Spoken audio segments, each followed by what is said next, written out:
Well, hey everybody. Okay.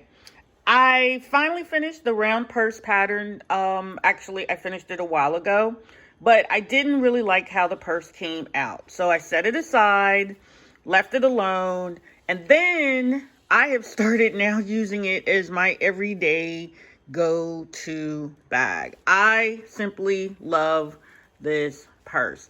It's roomy, and I actually used a quilted fabric on the inside because I had a lot of extra left over.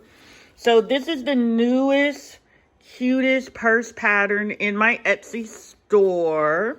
I love it to goodness. Oh, I just love this purse.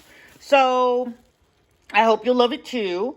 One of the things I didn't put on here was a snap, and I should have, but as you can see, it's a pleated bag somewhat, and the pleats are not hard at all. I promise you that.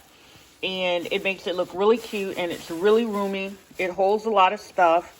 You're going to love this bag. You can get this made in like an afternoon. You can make the strap as long or as short as you want.